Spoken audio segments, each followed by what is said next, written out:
Morning. Good.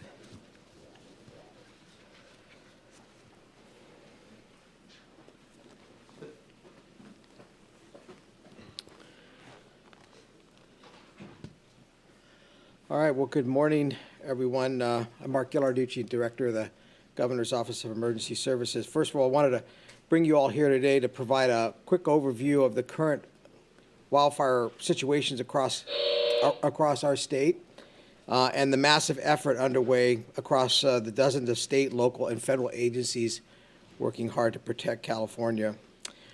Here at the State Operations Center, which is where you're located, and you see behind all of us, the center is currently activated at its highest level, working 24/7 to coordinate the massive response operations on behalf of the state in support of CAL FIRE and the U.S. Forest Service and our local governments. And, of course, on behalf of all of us at OES and all of the agencies that are up here, we really do extend our sincere support and thoughts to all the families and communities who are experiencing loss as a result of these fires. We've had a lot of structural loss, but I'm happy to report so far we have had no deaths, and that is really a very, very important point. The state's going to continue to use every available resource that we have to protect lives and property, and will remain a partner with our local government long after the fires are out. There's still a lot of work that lies ahead. The challenge we're facing is very significant.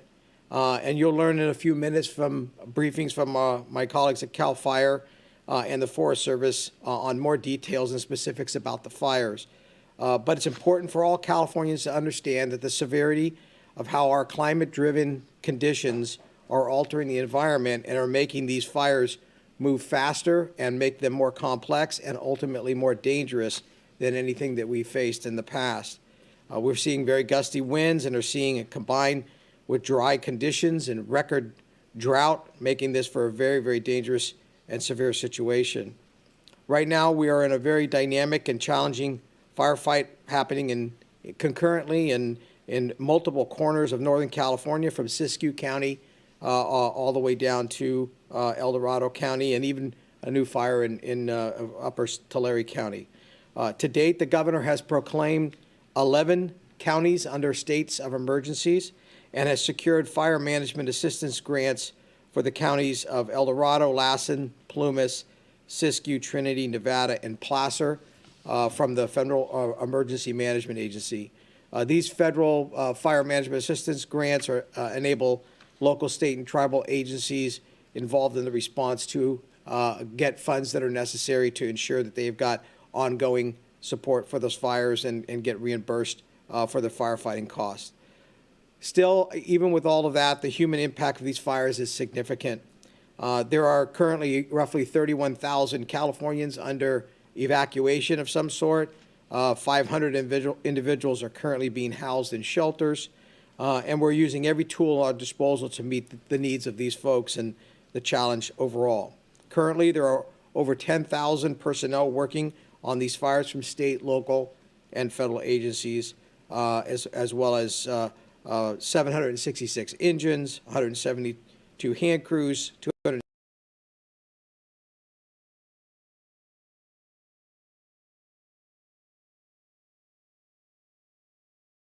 unparalleled among states, is currently working hard, but is stretched. We've deployed many resources from that system, including going out to other states, and we were able to get some resources from Utah to come in to support this. But even at that, there are fires, major fires in the 12 western states, and so resources are really running thin throughout the western United States. And so even getting EMAC grant resources has been responders, our local government fire agencies through the mutual aid system, our city councils, our city managers, our mayors, and our county executives that are supporting the system. Without that support, we could not have the kind of resources in support from the fire service that we are getting. So this has truly been a one team, one fight approach across all of government. We've also worked with our colleagues in other states. As I mentioned, beyond the Utah folks, we have Louisiana and West Virginia National Guard. And General Baldwin of the National Guard is here today. We'll talk a little bit more about that. But the National Guard has been a great supporter of this effort across these various states. And even with the fires still burning, we also are moving into recovery where we can, trying to concurrently balance the response with the recovery. And we've already initiated hazardous materials teams to go in to remove household hazardous waste and other hazardous materials in the multiple counties where fires have occurred as the first stage of returning the damaged properties to their owners. This will ultimately evolve into debris clearance operations as the fire incident managers allow that to happen. And we also have doing damage assessments on the ground to document the extent of losses so that we can maximize our request for federal aid, which we're working on a request to the president for the governor to request to the president a major disaster declaration. If you've been evacuated, it's important to know, or if you've lost your home, it's also important to know that you follow your local county updates for how to apply for aid. There are local assistance centers that are being established, but you can also go online at their websites of your local county Office of Emergency Services, or you can come to Cal OES's, this agency's website and get information on the wildfires. Those local assistance centers, as they get put up, are important because they will have a number of state and local and federal agencies and private sector to provide you information on how you can navigate through what is truly a challenging time. Cal OES remains a quick partner with all of our fire victims and survivors, and will be with you throughout the days and months to come. In closing, let me just say that I want all Californians to really think through being prepared, to being vigilant over the circumstances that we are facing. We are not out of the woods by any stretch of the imagination with regards to these fire conditions. In fact, we're just beginning in the fire season, and we're already in very, very critical conditions. If you are told, if a fire starts in your area, you are told to evacuate, please do not wait, evacuate. That's what we want you to do. It's critical. Remember, material items can be replaced, but your life cannot. The other thing is that we've been working on with sheriffs and law enforcement to do preemptive evacuations in some cases where we know the fire is coming, and you may say, well, you know, the fire's right not next to me, and that's purposeful. One, it clears out the area and makes sure that the firefighters have access to your area, but it also makes sure that they don't have to be worrying about rescue instead of doing firefighting, and it does protect you. And I think that's a testament of why we have not actually had a lot of life loss in this particular fire siege, is that this is a new strategy, and we want to try to keep people out of harm's way. And so I can't thank enough our law enforcement, mutual aid, the highway patrol, our sheriffs who have been really steadfast in making sure this has all come together. And we'll learn a little bit about that further today from our partners at the CHP. So each county has alerts systems. You can sign up for getting alerts about evacuations and fire information. You certainly can go to CAL FIRE's website and get that, and you can come to Cal OES's website and be able to click on a link to be able to sign up for alerts in your respective county. So with that, I'm going to turn it over to my partner and our Director of California Department of Forestry and Fire Protection, CAL FIRE, Chief Tom Porter. Thank you.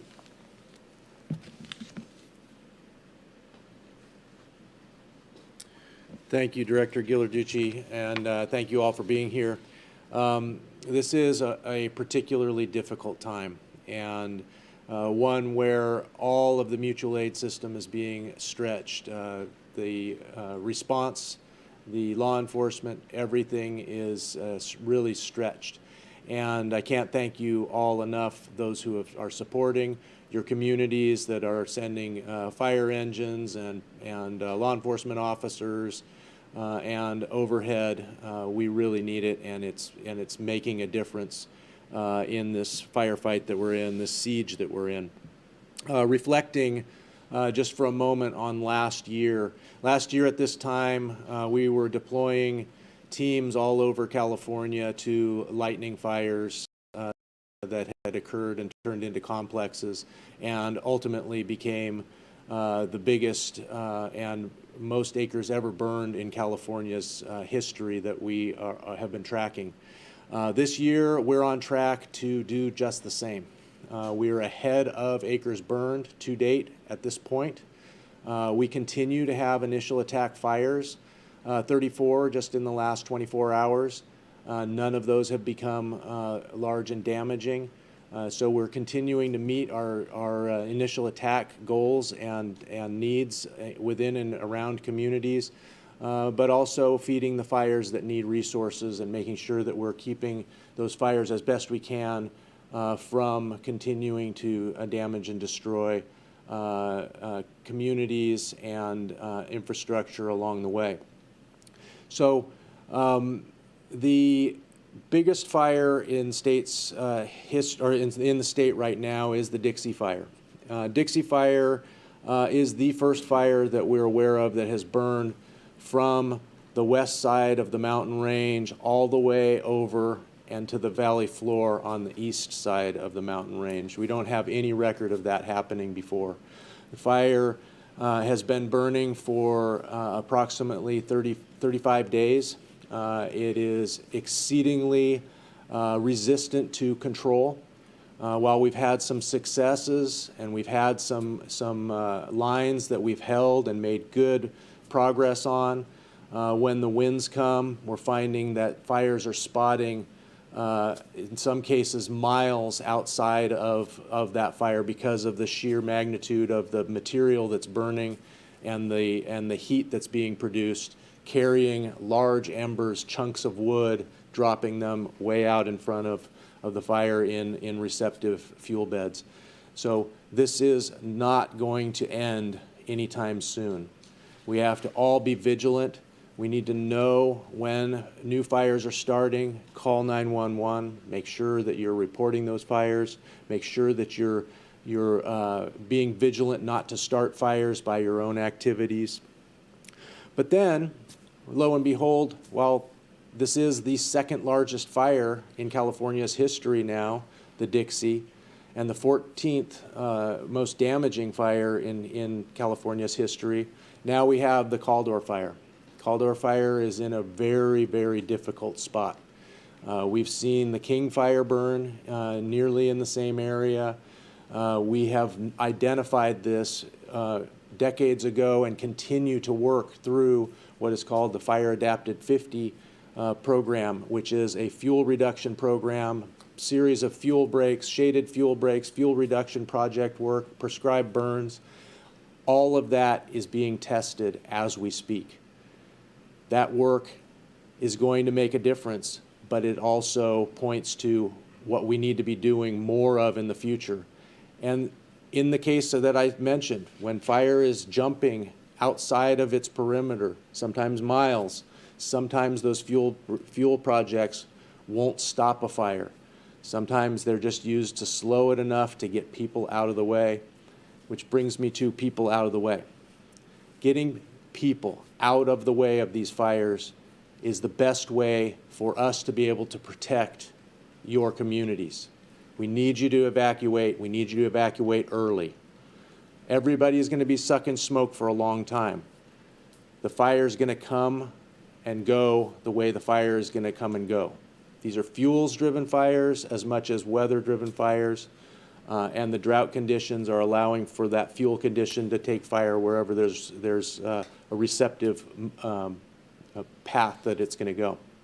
So please, please heed the warnings, and then when you're asked to get out, because we need you out of the way so we can protect your homes from these fires. It's the only way we can do it. If you're in our way in doing that, it might not only be your home that's lost, but it might be your neighbors as well. So, further, big picture from the CAL FIRE resources side. We have every CAL FIRE employee fully engaged in this siege. from Southern California all the way to the northern border. Everybody is supplying resources or supporting in some way. We have 6 all-hazard Type 1 incident management teams. Of the 6 that we have in the state, 3 of them are deployed as we speak. 1 of them is on hardcover. That leaves 2 additional in the back pocket if we have a need for them. Right now, we're hoping that won't be the case because, as I said, everybody's already working. We'll have to move some things around. But we have those 6 teams that are available, and they are proving very critical again this year in helping bring calm to these chaotic situations. Not only are the resources stretched, but they're being used in a very strategic and surgical way. The unfortunate thing is that these fires continue to get bigger, but we're surging resources into communities to protect and reduce the impact to communities as best we can and save as much as we can.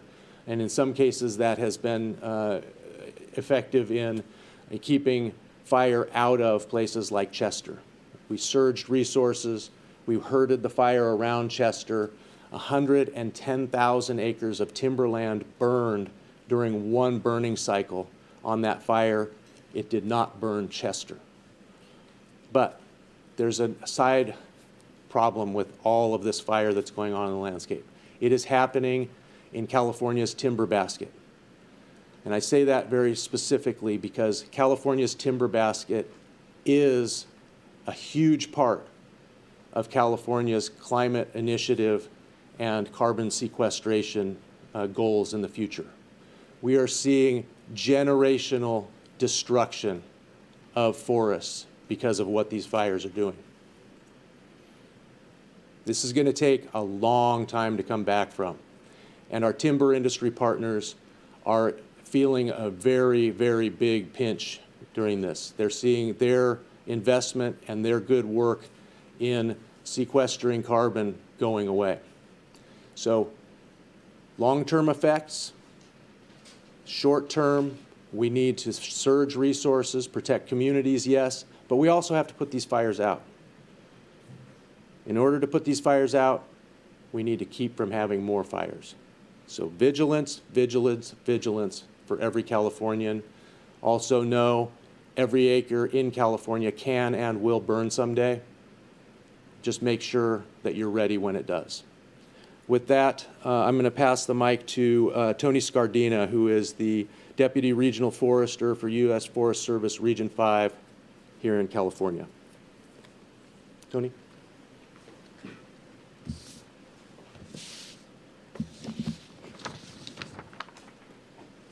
Good morning. Thanks, Tom. First, let me start by just saying that to Californians, we know you're going through a lot right now. Communities have been impacted, a lot of smoke in the air, and our hearts, our thoughts are with you. We are doing everything between federal, state, and local government to do everything we can to suppress these fires. I'm going to give you a little bit of the national update for the Forest Service and then bring that down to California. Right now, when you look in the West, there is extreme drought across most of the western states, which is indicative of the type of fire behavior that we're seeing.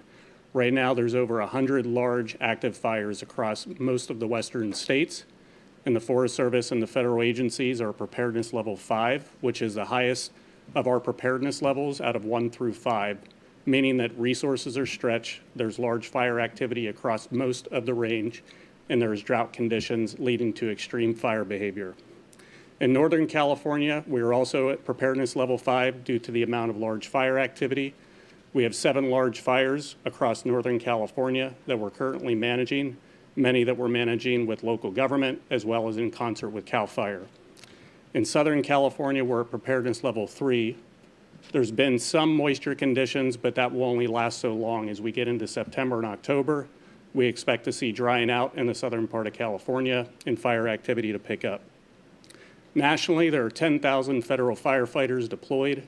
6,500 of those are in California. So 65% of the resources that we have federally are within the state of California, despite all of that activity across the other western states, again, indicative of the type of fire behavior that we're experiencing. So what's our strategy? We continue to maintain our resources across the state so that we have effective initial attack capability.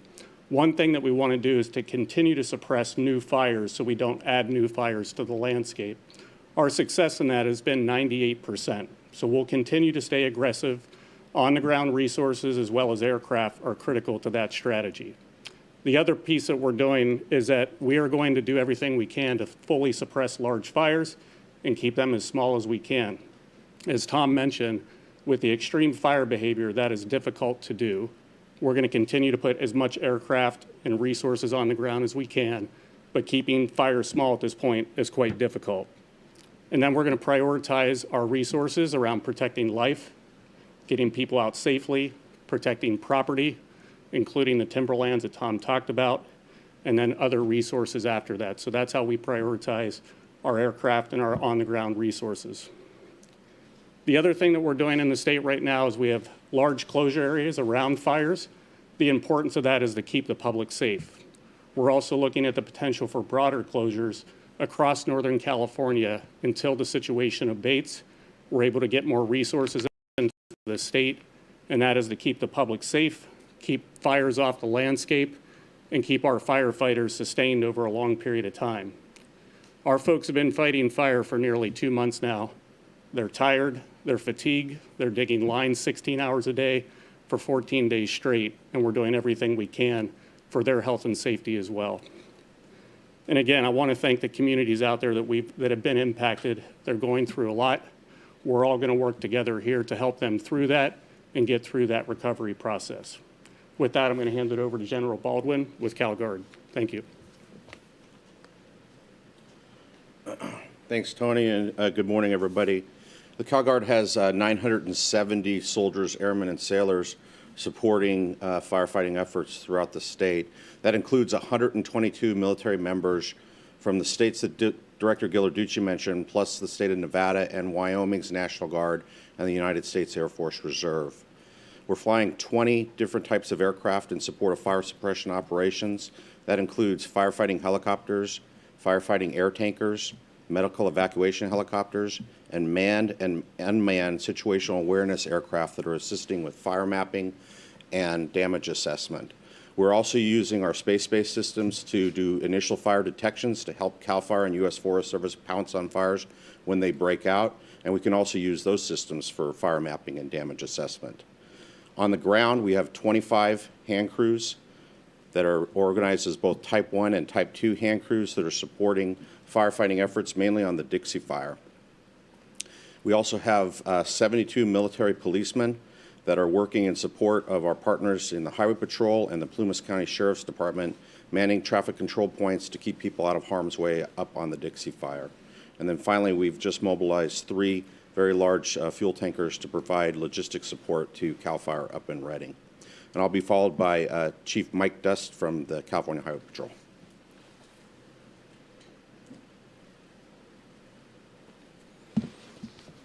Thank you, General. Once again, I'm Mike Dust. I'm from CHP. I'm the Chief over Valley Division. And first and foremost, on behalf of Commissioner Ray, our hearts go out to all those affected by these fires, not only locally but statewide. And I also want to thank all the first responders who are also affected by these fires through evacuations and some of them losing their homes, and yet they still come to work to serve these communities. To that end, the California Highway Patrol statewide is providing assistance to local sheriffs, to fire services in support of traffic control points and evacuations. It's been said earlier about the need to get out during warnings. There is a difference between a warning and an order. When warnings occur, traffic trickles out of those communities. When an order happens, that turns into traffic jams, and it becomes very difficult then for people to escape. The CHP mans those traffic control points for the safety of the community. And one thing that we've noticed during all of these fires is once the fire is out of view, you might still see a CHP car sitting there. And the officer there gets asked questions, and we don't mind answering any questions that you have. but some of those questions are, why can't I go? Why can't I go? There's no fire here. Why can't I go up to where my house is? And the reason is because there could be something around the corner that you don't know about. There's fire apparatus, there's hoses across roads, there's downed power lines and power poles, there's downed trees, contaminated water. There's all kinds of things that need to be mitigated and restored before we can open those roads. So we just ask for your patience for our folks during those. And thank you once again. And Director Ghilarducci, I'll turn it back to you. Thank you, Chief. All right, so as you can see, there's, this state effort being coordinated statewide here at the State Operations Center, all these agencies, local, state, and federal, and private coming together in this coordinated effort to respond to these fires. Again, we're early in the season. I think we're going to have a very, very challenging summer months as it continues to be warm and dry, and we are in drought conditions. So we just ask for everyone's cooperation, patience, and this isn't really just a government solution. This is a whole of community solution. So every citizen in California is a partner with us in this, and your preparedness level and your actions really do matter in this whole thing. So we thank you all for your cooperation with that. With that, this team will be happy to answer any questions. Yes, sir. Hi, question, I think it's on Porter or Tony.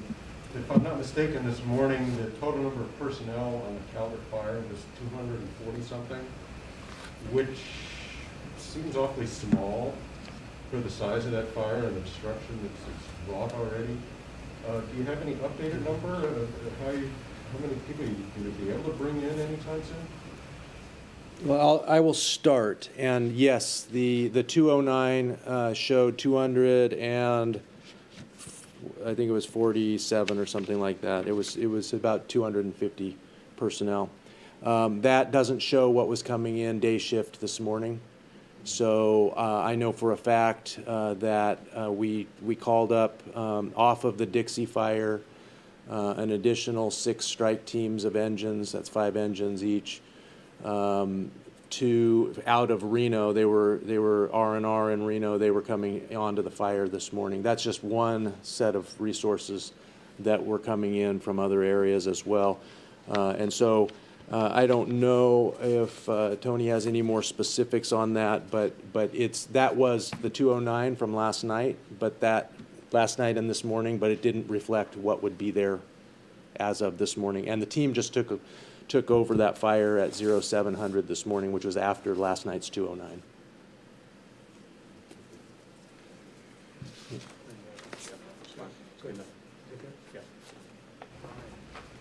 Any other questions? I was going to ask how many acres, if you guys know, have burned so far with the Caldor fire?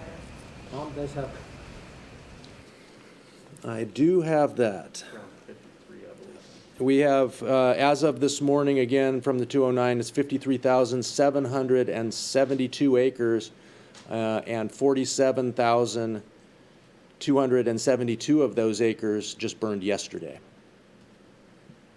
So total was 53,772.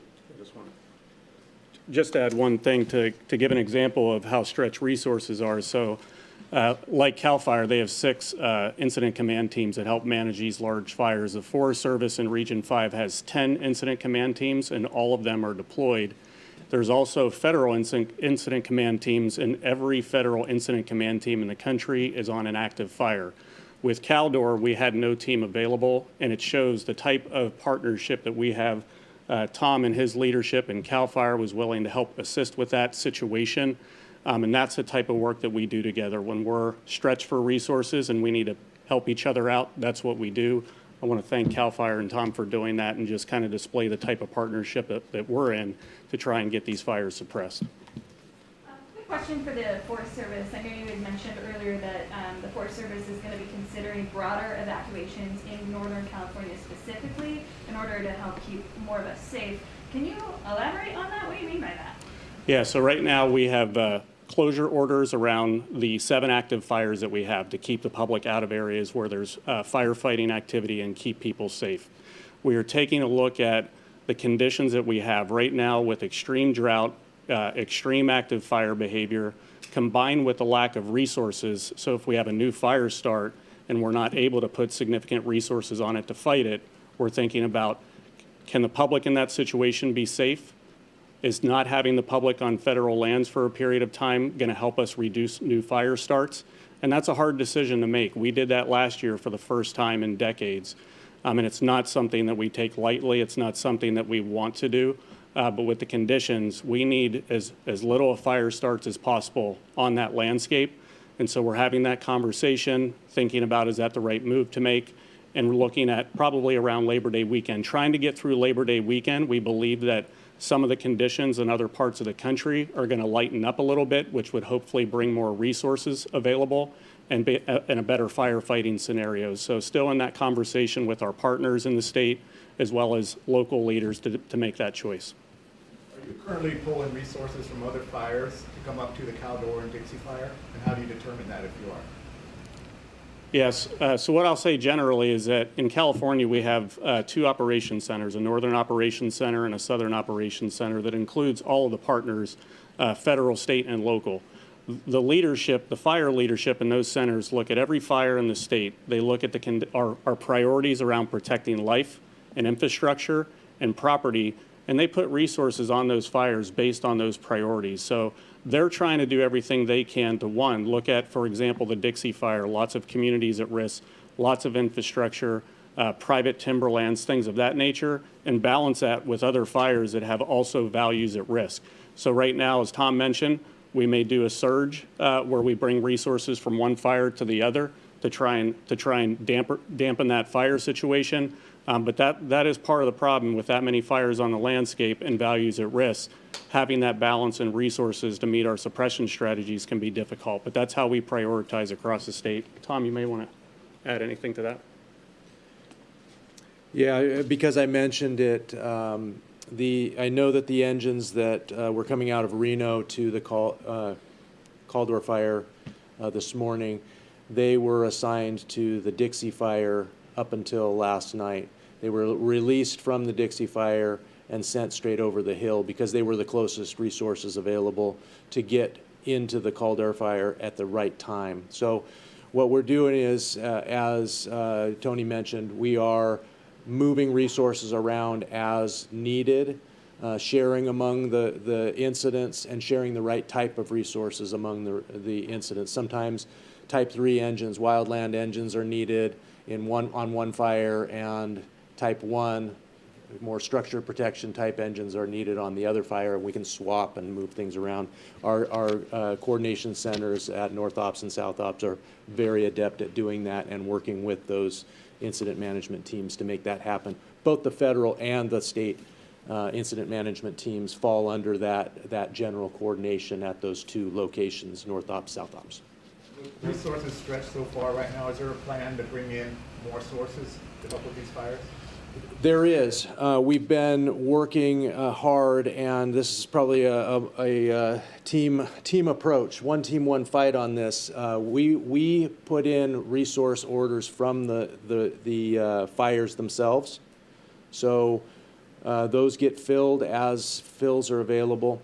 That goes to all of the California mutual aid system, including Forest Service, the state, and all of our local government partners. Once we exhaust that, we start to look at other places to go, out of state through our EMAC process, and that is run through Cal OES. Again, the orders originate at the fire, go to North Ops, South Ops, and then they get farmed into various places for additional resources. So we ask Cal OES to bring in resources from out of state. Reach out, grab those resources that are available. We did that early on.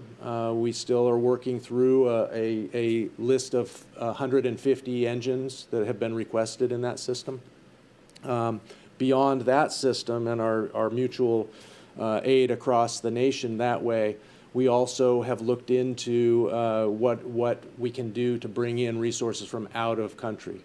out-of-country resources, and I don't know, do you want to speak to this, or you want me to just give it a? Cover and then I can. Okay. Yeah. I'll cover it from my perspective as state kind of representative. We're having a very difficult time. There are resources that are out there that are being shared internationally, but those resources are already committed. And so here's the bigger situation. Not only do we have fires going on in the western and throughout the United States, Canada is burning as well. And so they have large fires that they have resources that they have moved from, let's say, Mexico. That takes the resources that we would normally get from Mexico out of play. It also takes Canada's resources out of play because they don't have resources to give. They're doing the same thing we're doing. Then there's the overseas pool.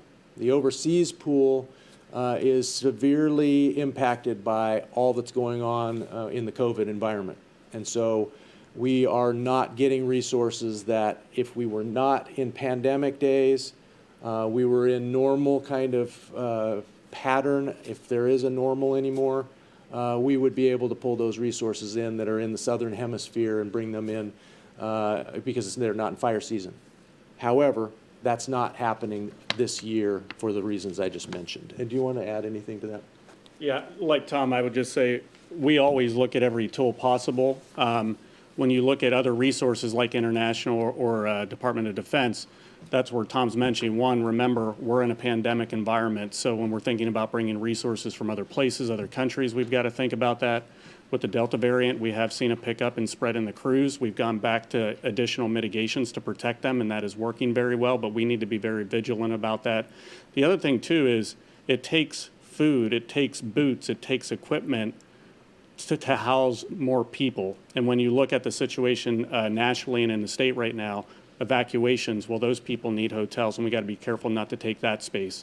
When it comes to supply chains for food and other things, there's some complexities around that. So as we look at those options, and they may be obvious, there's some logistical factors as well as the COVID environment that we're factoring in before we make that decision.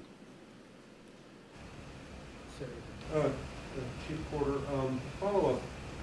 When you talk about bringing resources, 30 engines or so from Reno, first of all, clarification, were those Nevada resources, or did they just happen to be parked in Reno? For clarification, they just happen to be parked in Reno. They were California resources. And there's no easy answer to this one, but is now the time to be pulling resources away from the Dixie fire? And that's a great question, and one that I'm going to reflect back to the beginning of this press conference. We are surging resources to where the greatest need is at the time of that need. And while the Dixie is going to continue to have difficult times, it has more resources than any other fire in the state. Therefore, by shifting resources around and making sure that we have all of the branches and divisions of the Dixie fire staffed, and then using other resources and bringing them down to the call door, that's the way we're doing this. So it's a surge kind of to where the greatest need is. And there are some times when we need to put resources where the impacts to lives and property are greatest. And so we're taking resources away from a fire that has less of that potential at the moment than the call door does at the moment. And I wanted to add one thing from the previous question, and that is I neglected and not because I don't think of them daily, but our National Guard partners are huge in surging as well. And early on, again, through the mutual aid system and working with Cal OES, we called up our ability to put what we call Type 2 hand crews in place. They are hugely helpful in making sure we have the boots on the ground to hold fire line, and then take the Forest Service hotshot or the interagency hotshot crews and our other Type 1 fire crews and put them on the hot areas of fire. So it's a huge partnership and one that we exercised early this summer. I just want to add a little more thing to that. Resource management in a state of our size and complexity is always a very, ongoing strategic effort. We have to make sure that we balance our resources off across the state. We have to consider what we don't know is going to happen tomorrow. We could have an earthquake. We could have some other major event. Plus, we have to make sure our local governments have all the resources they need to protect their communities at large. So we always have a buffer as we manage resources. And to Tom's point, we may divert for life-saving and property protection on a fire that is critical. We want to keep these fires as small as possible and get those resources on them. And then it becomes a balance across the state. We've talked a lot about how we're stretched. We are stretched, but we also are continuing to work through the system and making sure we've got a little reserve to be able to address these new fires as they break. Question for you. So how fast do these alerts go out to these communities? Like how fast can they get the warnings ahead of time when the fires start approaching? So really the incident managers that are responding and setting up, doing the assessment of what parts of the communities need to be evacuated and how many, that's coordinated with the local law enforcement. And then they push that messaging out through a variety of sources. One could be through a county-run alert and warning network, something like a Nixle or a Code Red, and there are different companies that have that. We ask you to go and sign up and go to your county Office of Emergency Services, sign up for those alerts. The other way is through the Wireless Emergency Alert System. That's a national system that we can push out information that gets pushed out by the local government or can be pushed out here at State OES. Local law enforcement, CHP, sheriff, police, they will go door to door and go through the community. Public address systems, they may have high-low sirens that are notifying the community, be knocking on your door to get people out. It happens relatively fast. Once they get the notice that an area identified, they'll also put up maps so that people can see what's going on, and then we want people to move out as rapidly as they possibly can. And second question. The Dixie fire is now the second largest fire. I think a couple of weeks ago, maybe somebody said it was the single largest fire. It is single. Yeah, let me clarify. We, on the official list that CAL FIRE maintains, we count fires that are complexes and single start fires on the same list. So splitting hairs, the Dixie is the single start largest fire of any other in the state's history. However, the August complex is still the largest fire, and it's quite a bit larger. It's 1.2 million acres. We're about half that size, a little over half that size with the Dixie as a single start. And the Fly fire is in there as well. So even if you take those acres out, it's still the single largest for single start. Can you elaborate on the mitigation efforts that are being done to protect our firefighters as the Delta variant is spreading? As you had mentioned, someone had mentioned that you had seen an increase in cases or positive cases. Yeah, I think actually if you go first, and I'll go second on that one. Yeah, I mean, the mitigations we follow are clearly in line with CDC as a starting point. So back to masking, all of our folks in incidents, as well as on the crews, are masking whenever they can. Obviously, firefighters that are on the line fighting fire cannot wear a mask at all times because of the conditions that they're in. We're also looking at some testing protocols of how we can test our firefighters so that before they end up on the fire line, and we can catch it early and also then separate those crews. We also have mitigations in place. When you look at the past, we used to have large fires where camps of thousands of firefighters and others would be together and they would eat together and be in the same space together. So what we do now is we try and spread those camps out, keep people small, and also not have the crews interact with one another so that if one crew does have a situation where there is a positive case, then it limits the spread to other crews and doesn't carry as a community effect. We've also been proactive on our incidents of having local health departments work with us, putting vaccination clinics within the fire camps. Oftentimes, the firefighters, they work a 14-day assignment, then they have 3 days off. At the end of the assignment, before they go home, then they have the option of that choice with the clinic being there, and that's been really beneficial with a lot of our local health clinics. Like I said, we had a little bit of an uptick early on in the season, what I would consider to be an insignificant impact to our capability, and we've done a good job in the past few weeks of leveling that out with a couple additional measures. Yeah, and much the same with the CAL FIRE side. We've actually seen a much lower rate in camp settings this year than we did last year. Vaccinations are helping with that considerably. Masking in congregate spaces is helping as well. And then another piece is we have firefighters that have been out for a very long time. They've only been with their firefighting group, and so they're not getting a lot of external exposure either. Maybe a couple more, anything else? Sir? Yes, a question for Tony. And you kind of alluded to this a few minutes ago, but the Caldor fire for the first 24 to 36 hours kind of behaved itself, and then it blew up on Monday night. Could it have been doused and brought totally under control? Yeah, I think between the federal, state, and local resources, as we always do, we did everything we could to have aggressive initial attack, nothing different. One of the limiting factors when it came to that fire is there was quite a significant smoke over top of that fire, limiting aircraft capability. And that's the way on several fires. Once we have situations where smoke settles in that air, airspace and visibility become limited, and the ability to use that tool on initial attack becomes limited. So aircraft is a really good tool on initial attack because it helps slow the fire down so that our hand crews can then get on the ground and catch up to it and then get line around it.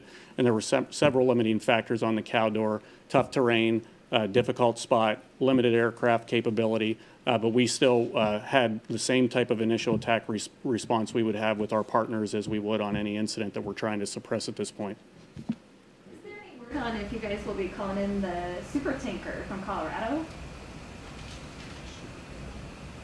I think he's talking about the 747. Go ahead. Yes. Are you talking about the 747? Yeah. So that 747 is no longer in the inventory. The owners of that have transferred it over to a cargo aircraft. But the large air tankers that are available that are really private are either under contract by the Forest Service or call when needed contract here at CAL FIRE. And, we're using all the various heavy lift aircraft that we can, including the National Guard, what they call MAFs, which we have a number of them here in California from throughout the country. All right. Thanks, everyone. Appreciate it.